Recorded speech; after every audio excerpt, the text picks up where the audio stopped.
भारत और कनाडा के रिश्तों में एक कड़वाहट पैदा हो गई है और इस कड़वाहट का कारण है ये।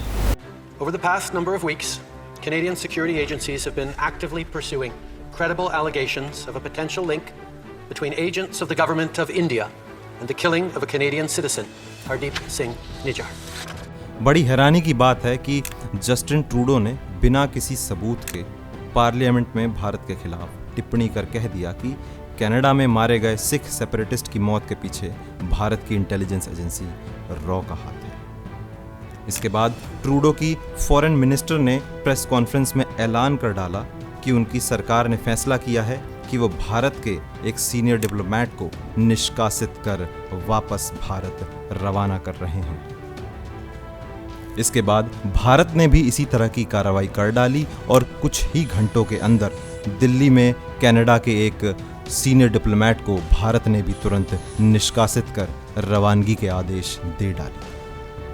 कनाडा के बेवकूफ़ाना रवैये के प्रति भारत ने तो कनाडा की वीज़ा सर्विस भी कैंसिल कर दी। अब सवाल ये है कि कनाडा ने इतना एक्सट्रीम स्टेप क्यों चला? आखिर ऐसी कौन सी वजह थी कि ट्रूडो ने भारत के साथ अपने डिप्लोमेटिक रिलेशंस को दांव पर लगाना ठीक समझा? ऐसी क्या मजबूरी रही हो? आइए आपको दिखाते हैं उस मजबूरी की शक्ल। ये हैं जगमीत सिंह धालीवाल, ये हैं कनाडा के एमपी और न्यू डेमोक्रेटिक पार्टी के करंट लीडर। कनाडा में सरकार बनाने के लिए 170 सीट चाहिए होती हैं और ट्रूडो की लिबरल पार्टी को 160 सीट मिली थी 2021 इलेक्शंस में, और 10 सीट की कमी को पूरा करने के लिए ट्रूडो ने जगमीत सिंह की न्यू डेमोक्रेटिक पार्टी के साथ कोएलिशन में सरकार बना ली।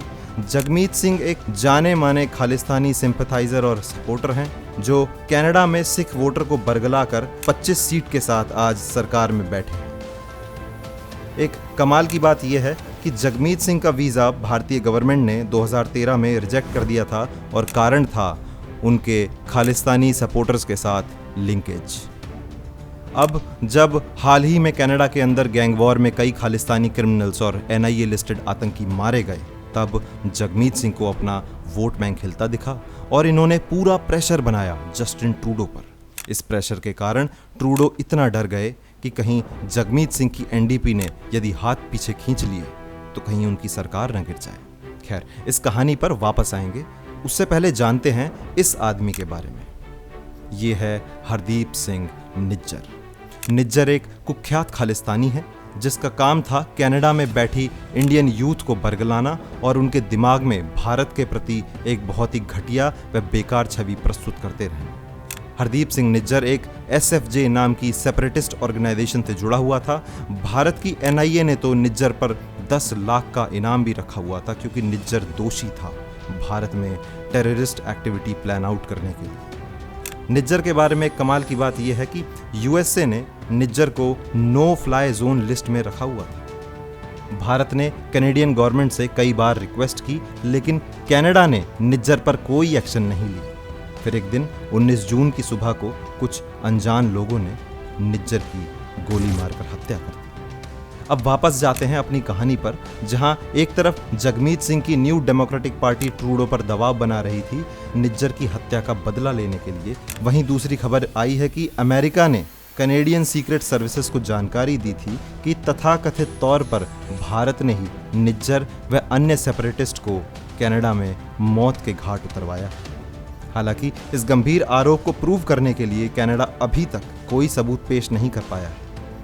जब भी कभी किसी देश में कोई ऐसी गतिविधि होती है तो वह देश पहले जांच करता है, सबूत इकट्ठे करता है और तब जाकर किसी नतीजे पर पहुंचकर किसी देश पर आरोप मढ़ता है। लेकिन यहाँ जस्टिन ट्रूडो ने मात्र अपनी राजनीति चमकाने के लिए भारत पर इतने गंभीर व संगीन आरोप लगा डाले, वो भी अपने पार्लियामेंट में खड़े होकर। सबसे बड़ा ब्लंडर तब हुआ जब कनाडा की फॉरेन मिनिस्टर ने भारत के एक सीनियर डिप्लोमेट पर रॉ ऑपरेशंस इन कनाडा का हेड बताकर उन्हें अपने देश से निष्कासित कर दिया। पिछले बीते कई सालों में भारत ने बार बार कनाडा से रिक्वेस्ट कर कहा था कि वो कनाडा में बढ़ती खालिस्तानी गतिविधि पर लगाम लगाएं, पर कनाडा ने भारत की एक न सुनी।